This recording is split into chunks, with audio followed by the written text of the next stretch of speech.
الرحمن الرحيم وما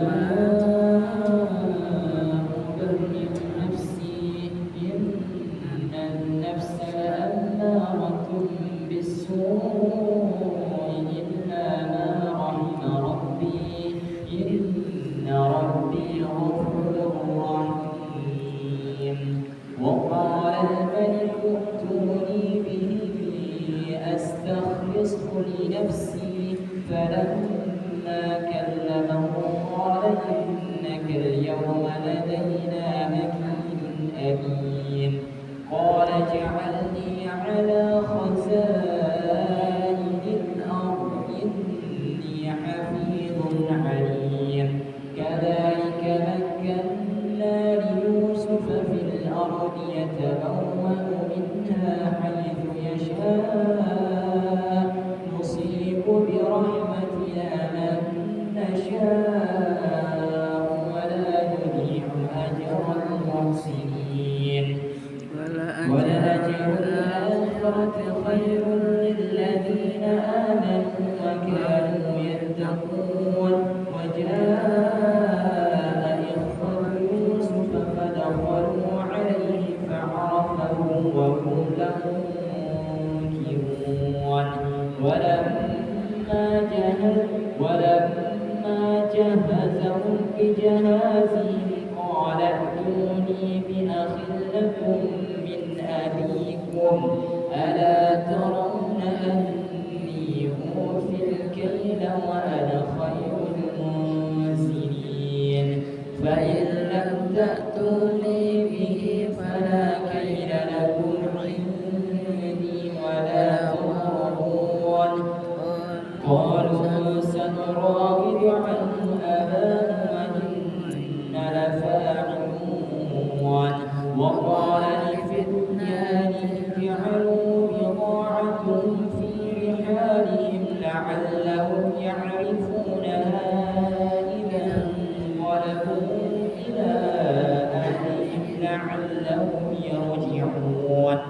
فلما رجعوا إلى أبيهم قالوا يا أبانا منع منا الكيل فأرسل معنا أخانا نكتل وإنا له لحافظون قال هل آمنكم عليه إلا كما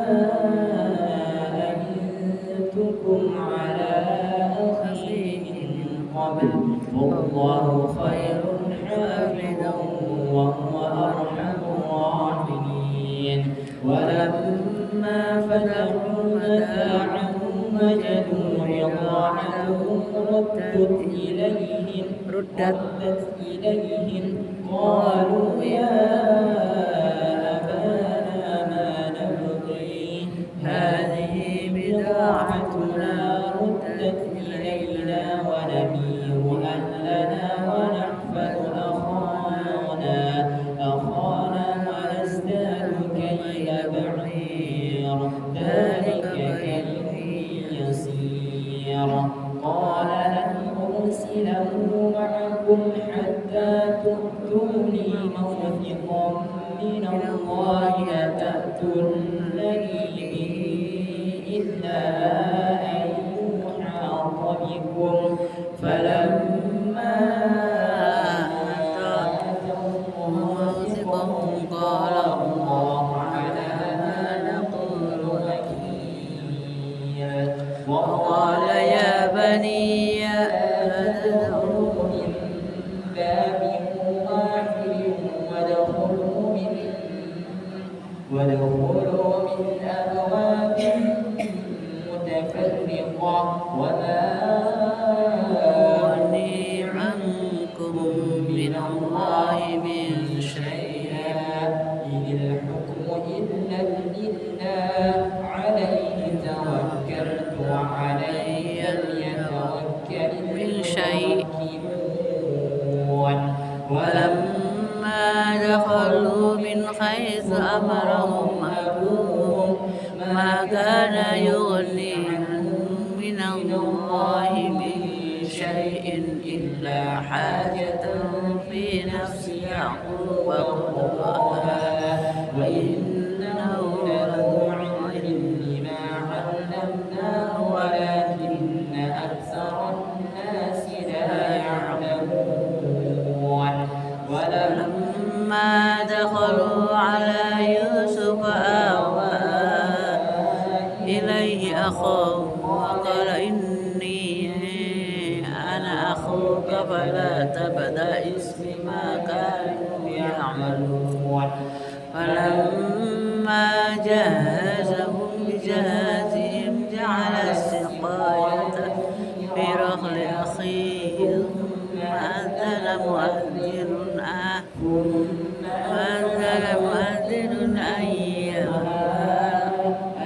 أيتها العير إنكم لسارقون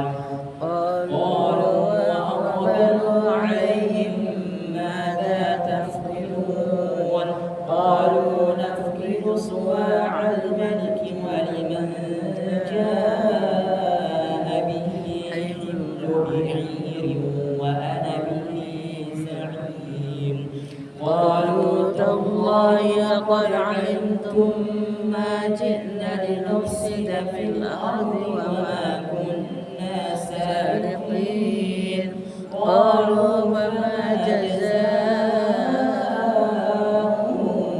إن كنتم كاذبين قالوا جزاؤه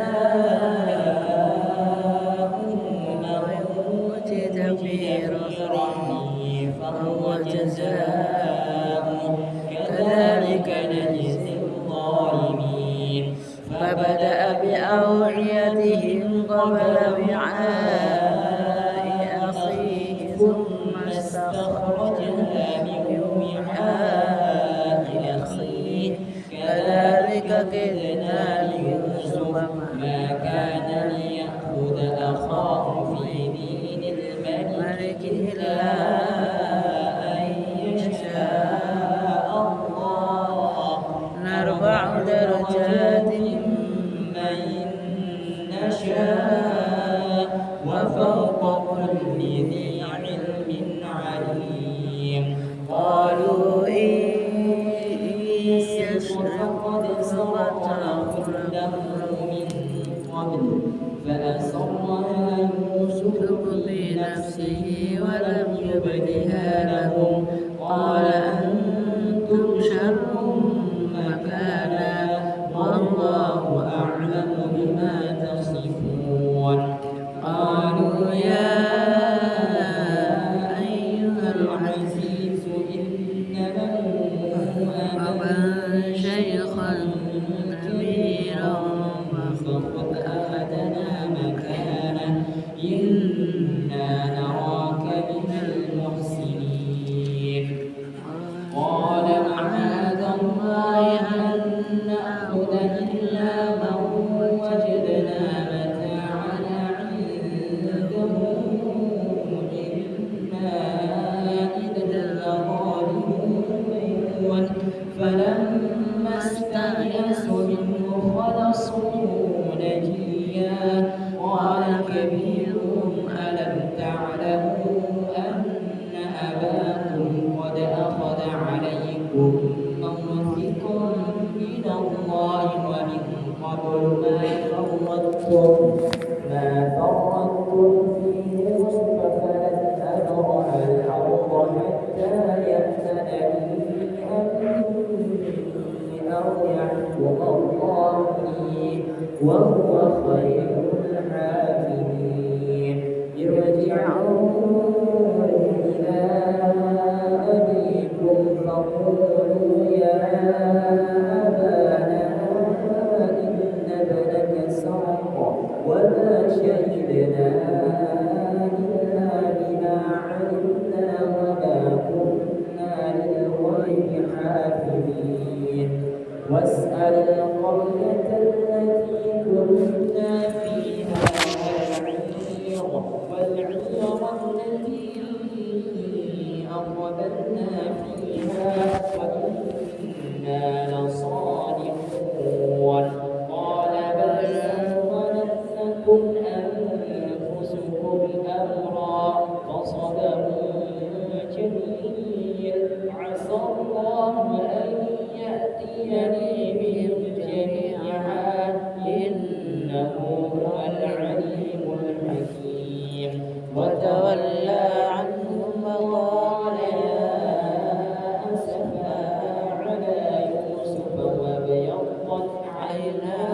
من الحزن فهو كظيم قالوا تالله تفتأ تذكر يوسف حتى تكون حرضا أو تكون من الهالكين قال إنما أشكو بثي وحزني إلى الله وأعلم من الله ما لا تعلمون يا بني اذهبوا فتحسسوا من يوسف وأخيه ولا تيأسوا من روح الله إنه لا ييأس من روح الله إلا القوم الكافرون فلما دخلوا عليه قالوا يا أيها العزيز مسنا وأهلنا الضر وجئنا ببضاعة مزجاة فأوفنا الكيل وتصدق علينا إن الله يجزي المتصدقين قال هل علمتم ما فعلتم بيوسف وأخيه إذ أنتم جاهلون قالوا أئنك لأنت يوسف قال أنا يوسف وهذا أخي قد من الله علينا إنه من يتق ويصبر فإن الله لا يضيع أجر المحسنين قالوا تالله لقد آثرك الله علينا وإن كنا لخاطئين قال لا تثريب عليكم اليوم يغفر الله لكم وهو أرحم الراحمين اذهبوا بقميصي هذا فألقوه على وجه أبي يأت بصيرا وأتوني بأهلكم أجمعين ولما فصلت العير قال أبوهم إني أجد ريح يوسف لولا أن تفندون قالوا تالله إنك لفي ضلالك القديم فلما أن جاء البشير ألقاه على وجهه فارتد بصيرا قال ألم أقل لكم إني أعلم من الله ما لا تعلمون قالوا يا أبانا استغفر لنا ذنوبنا إنا كنا خاطئين قال سوف أستغفر لكم ربي إنه هو الغفور الرحيم فلما دخلوا على يوسف آوى إليه أبويه وقال ادخلوا مصر إن شاء الله آمنين ورفع أبويه على العرش وخروا له سجدا وقال يا أبت هذا تأويل رؤياي من قبل قد جعلها ربي حقا وقد أحسن بي إذ أخرجني من السجن وجاء من البدن من بعد أن نزغ الشيطان بيني وبين إخوتي إن ربي لطيف لما يشاء إنه هو العزيز الحكيم رب قد آتيتني من الملك وعلمتني من تأويل الأحاديث فاطر السماوات والأرض أنت ولي في الدنيا والآخرة توفني مسلما وألحقني بالصالحين ذلك من أنباء الغيب نوحيه إليك وما كنت لديهم إذ أجمعوا أمرهم يمكرون وما أكثر الناس ولو حرصت بمؤمنين وما تسألهم عليه من أجر إن هو إلا ذكر للعالمين وكأي من آية في السماوات والأرض يمشون عليها وهم عنها معرضون وما يؤمن أكثرهم بالله إلا وهم مشركون أفأمنوا أن تأتيهم غاشية من عذاب الله أو تأتيهم الساعة بغتة وهم لا يشعرون قل هذه سبيلي أدعو إلى الله على بصيرة أنا ومن اتبعني وسبحان الله وما أنا من المشركين وما أرسلنا من قبلك إلا رجالا نوحي إليهم أهل القرى أفلم يسيروا في الأرض فينظروا كيف كان عاقبة الذين من قبلهم ولدار الآخرة خير للذين اتقوا أفلا تعقلون حتى إذا استيأس الرسل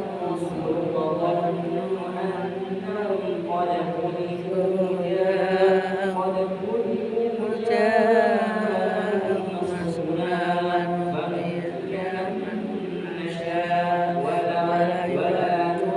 بأسنا عن القوم المجرمين لقد كان في قصصهم عبرة لأولي الألباب ما كان حديثا يفترى ولكن تصديق الذي بين يديه وتفصيل كل شيء وهدى ورحمة لقوم يؤمنون بسم الله الرحمن الرحيم ألف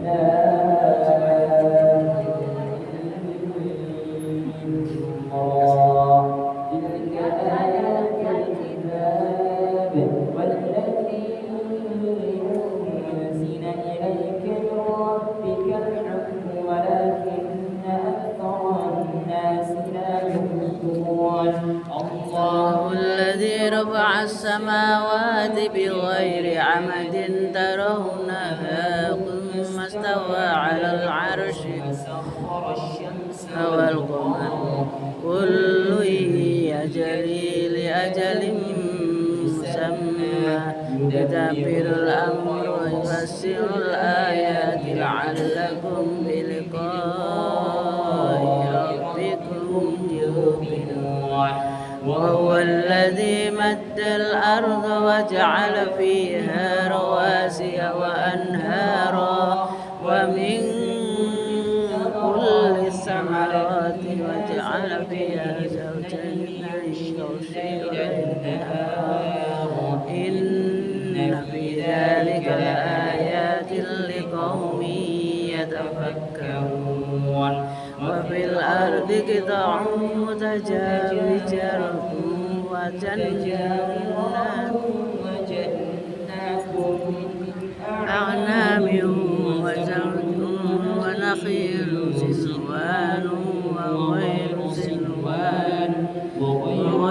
مهل يسقى بماء واحد ونفضل بعضها على بعض في الأكل إن في ذلك لآيات لقوم يعقلون وإن تعجب فعجب قولهم أإذا كنا ترابا أإنا لفي خلق جديد أولئك الذين كفروا بربهم وأولئك الأغلال في أعناقهم وأولئك أصحاب النار هم فيها خالدون ويستعجلونك بالسيئة قبل الحسنة وقد خلت من قبلهم المثلات وإن ربك لذو مغفرة للناس على ذنوبهم وإن ربك لشديد العقاب ويقول الذين كفروا لولا أنزل عليه آية من ربه إنما أنت منذر ولكل قوم حاد الله يعلم ما تجعل الأنثى وما تغيض الأرحام وما تزداد وكل شيء عنده بمقدار عالم الغيب والشهادة الكبير المتعال سواء منكم من أسر القول ومن جهر ومن هو مستخف بالليل وسائب بالنهار له معقبات من بين يديه ومن خلفه يحفظونه من أمر الله إن الله لا يغير ما بقوم حتى يغيروا ما بأنفسهم وإذا أراد الله بقوم سوءا فلا مرد له وما لهم من دونه من وال هو الذي يريكم البرق خوفا وطمعا وينشئ السحاب الثقال ويسبح الرعد بحمده والملائكة بخفته ويرسل الصواعق فيصيب بها من يشاء وهم يجادلون في الله وهو شديد المحال له دعوة الحق والذين يدعون من دونه لا يستجيبون لهم شيء إلا كباسط كفيه إلى الماء ليبلغ فاه وما هو ببالغه وما دعاء الكافرين إلا في ضلال ولله يسجد من في السماوات والأرض طوعا وكرها وظلالهم بالغدو والآصال قل من رب السماوات والأرض قل الله قل أفاتخذتم من دونه أولياء لا يملكون لأنفسهم نفعا ولا ضرا قل هل يستوي الأعمى والبصير أم هل تستوي الظلمات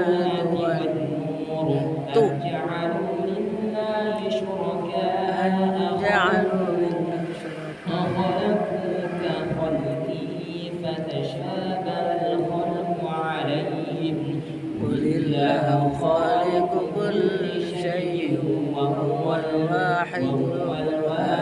القهار أنزل من السماء ماء فسالت أودية بقدرها فاحتمل السيل زبدا رابيا ومما يوقدون عليه في النار ابتغاء خيلا أو متاع زبد مثله كذلك يضرب الله الحق والباطل فأما الزيغ فيذهب جفاء وأما ما ينفع الناس ويمكث في الأرض كذلك يضرب الله الأمثال للذين استجابوا لربهم الحسنى والذين لم يستجيبوا له لو أن لهم ما في الأرض جميعا ومثله معه لافتدوا به أولئك لهم سوء الحساب ومأواهم جهنم وبئس المهاد أفمن يعلم أنما أنزل إليك من ربك الحق كمن هو أعمى إنما يتذكر أولو الألباب الذين يوفون بعهد الله ولا ينقضون الميثاق والذين يصلون ما أمر الله به أن يوصل ويخشون ربهم ويخافون سوء الحساب والذين صبروا ابتغاء وجه ربهم وأقاموا الصلاة وأنفقوا مما رزقناهم سرا وعلانية ويدرؤون بالحسنة السيئة أولئك لهم عقبى الدار جنات عدن يدخلونها ومن صلح من آبائهم وأزواجهم وذرياتهم والملائكة يدخلون عليهم من كل باب سلام عليكم بما صبرتم فنعم عقبى الدار والذين ينقضون عهد الله من بعد ميثاقه ويقطعون ما أمر الله به أن يوصل ويفسدون في الأرض أولئك لهم اللعنة ولهم سوء الدار الله يبسط الرزق لمن يشاء ويقدر وفرحوا بالحياة الدنيا وما الحياة الدنيا في الآخرة إلا متاع ويقول الذين كفروا لولا أنزل عليه آية من ربه قل إن الله يضل من يشاء ويهدي إليه من آمن الذين آمنوا وطمئن قلوبهم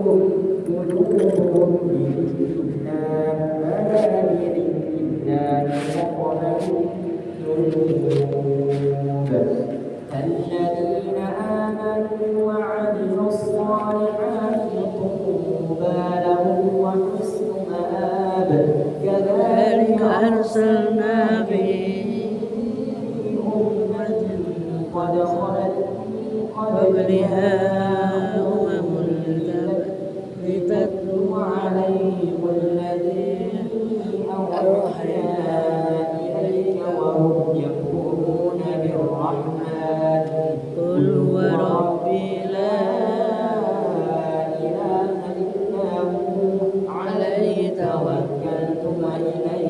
متاب ولو أن قرآنا سيرت به الجبال أو قطعت به الأرض أو كلم به الموتى فلله الأمر جميعا أفلم ييأس الذين آمنوا أن لو يشاء الله لهدى الناس جميعا ولا يزال الذين كفروا تصيبهم بما صنعوا قارعة أو تحل قريبا من دارهم حتى يأتي وعد الله إن الله لا يخلف الميعاد ولقد استهزئ برسل قبلك فأمليت للذين كفروا ثم أخذتهم فكيف كان عقاب أفمن هو قائم على كل نفس بما كسبت وجعلوا لله شركاء قل سموهم أم تنبئونه بما لا يعلم في الأرض أم بظاهر من القول بل زين للذين كفروا مكرهم وصدوا عن السبيل ومن يضلل الله فما له من هاد لهم عذاب في الحياة الدنيا وعذاب الآخرة أشق وما لهم من الله من واق مثل الجنة التي وعد المتقون تجري من تحتها الأنهار كلها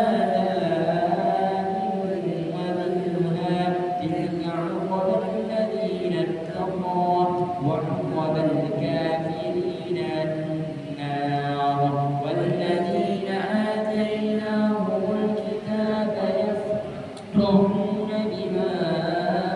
أنزل إليك ومن الأحزاب من ينكر بعضه قل إنما أمرت أن أعبد الله ولا أشرك به إليه أدعو وإليه مآب وكذلك أنزلناه حكما عربيا ولئن اتبعت أهواءهم بعد ما جاءك من العلم ما لك من الله من ولي ولا واق ولقد أرسلنا رسلا من قبلك وجعلنا لهم أزواجا وذرية وما كان لرسول أن يأتي بآية إلا بإذن الله لكل أجل كتاب يمحو الله ما يشاء ويثبت وعنده أم الكتاب وإما نرينك بعض الذي نعدهم أو تتوفينك فإنما عليك البلاغ وعلينا الحساب أولم يروا أنا نأتي الأرض ننقصها من أطرافها والله يحكم لا معقب لحكمه وهو سريع الحساب وقد مكر الذين من قبلهم فلله المكر جميعا يعلم ما تكسب كل نفس وسيعلم الكفار لمن عقب الدار ويقول الذين كفروا ليس مرسلا قل كفى بالله شهيدا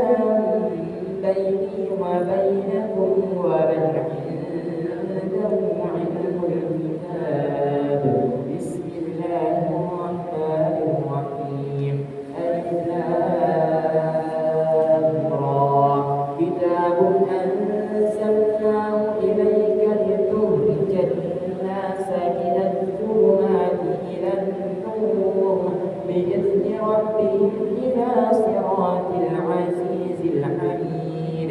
الله الذي له ما في السماوات وما في الأرض وويل للكافرين من عذاب شديد الذين يستحبون الحياة الدنيا على الآخرة ويصدون عن سبيل الله ويبغونها عوجا أولئك في ضلال بعيد وما أرسلنا من رسول إلا بلسان قومه ليبين لهم ويضل الله من يشاء ويهدي من يشاء وهو العزيز الحكيم ولقد أرسلنا موسى بآياتنا أن أخرج قومك من الظلمات إلى النور وذكرهم بأيام الله إن في ذلك لآيات لكل صبار شكور وإذ قال موسى لقومه اذكروا نعمة الله عليكم إذ أنجاكم من آل فرعون يسومونكم سوء العذاب ويذبحون أبناءكم ويستحيون نساءكم وفي ذلكم بلاء من ربكم عظيم وإذ تأذن ربكم لئن شكرتم لأزيدنكم ولئن كفرتم إن عذابي شديد وقال موسى إن تكفرون أنتم ومن في الأرض جميعا فإن الله لغني حميد ألم يأتكم نبأ الذين من قبلكم قوم نوح وعاد وثمود والذين من بعدهم لا يعلمهم إلا الله جاءتهم رسلهم بالبينات فردوا أيديهم في أفواههم وقالوا إنا كفرنا بما أرسلتم به وأنا لفي شك مما تدعوننا إليه مريب قال رسلهم أفي الله شك فاتر السماوات والأرض يدعوكم ليغفر لكم من ذنوبكم ذنوبكم إلى أجل مسمى واعلموا إن أنتم إلا بشر مثلنا تريدون أن تصدون عما كان يعبد آباؤنا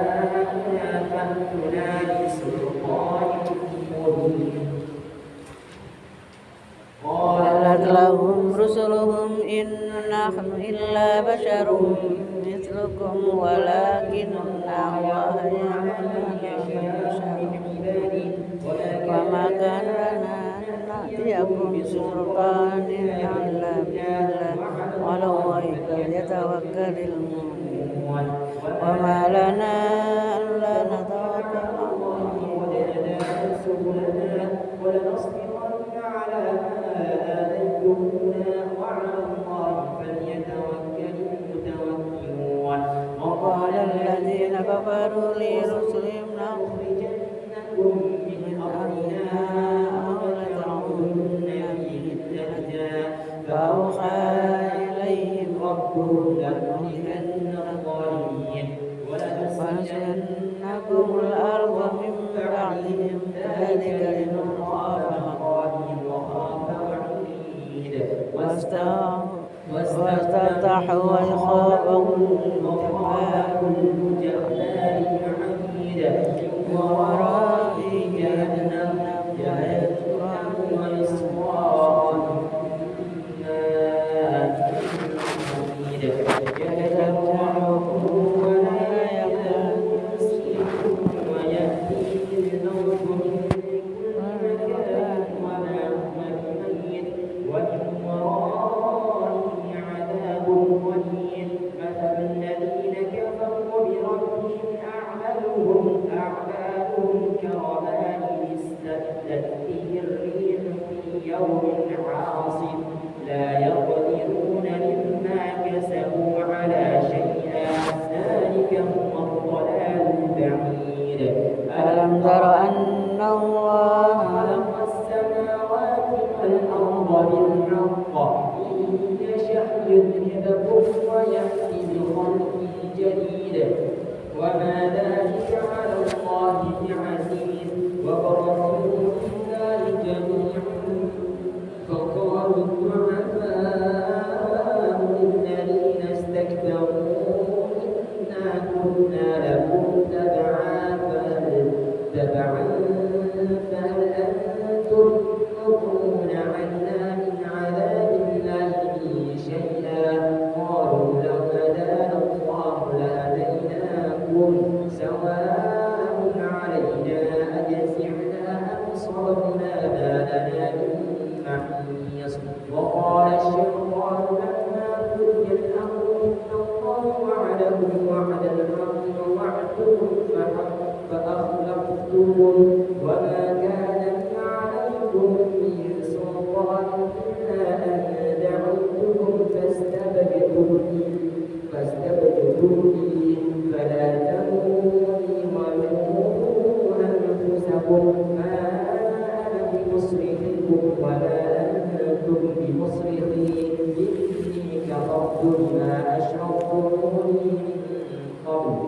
الظالمين لهم عذاب أليم وأدخل الذين آمنوا وعملوا الصالحات جنات تجري من تحتها الأنهار خالدين فيها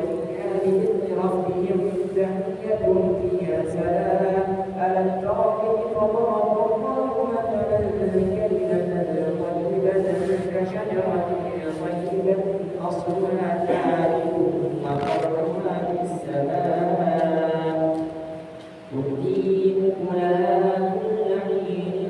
بإذن ربها ويضرب الله الأمثال للناس لعلهم يتذكرون ومثل كلمة خبيثة كشجرة خبيثة اجتثت من فوق الأرض ما لها من قرار يثبت الله الذين آمنوا بالقول الثابت في الحياة الدنيا وفي الآخرة ويذل الله الظالمين ويفعل الله ما يشاء ألم تر إلى الذين بدلوا نعمة الله كفرا وأحسنوا قومهم دار البوار جهنم يصلونها وبئس القرار وجعلوا لله أندادا ليضلوا عن سبيله قل تمتعوا فإن مصيركم إلى النار قل لعبادي الذين آمنوا يقيموا الصلاة وينفقوا مما رزقناهم سرا وعلانية من قبل أن يأتي يوم الله الذي خلق السماوات والأرض وأنزل من السماء أخرج به من الثمرات رزقا لكم وسخر لكم الفلك لتجري في البحر بأمره وسخر لكم الأنهار وسخر لكم الشمس والقمر دائبين وسخر لكم الليل والنهار وآتاكم من كل ما سألتموه وإن تعدوا نعمة الله لا تحصوها إن الإنسان لظلوم كفار وإذ قال إبراهيم رب اجعل هذا البلد آمنا واجنبني وبني أن نعبد الأصنام رب إنهن أضللن كثيرا من الناس ومن تبعني فإنه مني ومن عصاني فإنك غفور ربنا إني أسكنت من ذريتي بواد غير ذي زرع عند بيتك المحرم ربنا ليقيموا الصلاة فاجعل أفئدة من الناس تهوي إليهم وارزقهم من الثمرات لعلهم يشكرون ربنا إنك تعلم ما نخفي وما نعلن وما يخفى على الله من شيء ولا السماء الحمد لله الذي وهب إن ربي لسميع الدعاء رب اجعلني مقيم الصلاة ومن ذريتي ربنا وتقبل دعاء ربنا اغفر لي ولوالدي ولا تحسبن الله غافلا عما يعمل الظالمون إنما يؤخرهم ليوم تشخص فيه مهطعين مقنعي رؤوسهم لا يرتد إليهم طرفهم وأفئدتهم سواء وأنذر الناس يوم يأتيهم العذاب ويقول الذين ظلموا ربنا أخرجنا إلى أجل قريب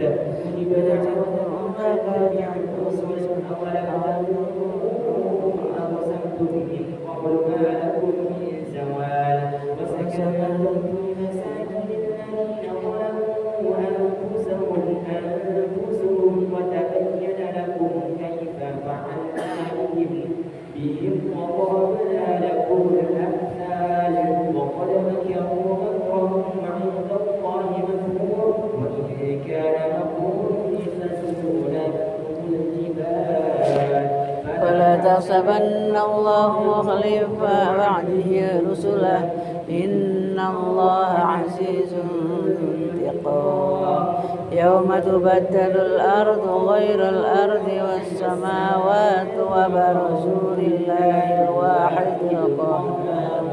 وترى المجرمين يومئذ مقرنين في الأصفاد سوابيلهم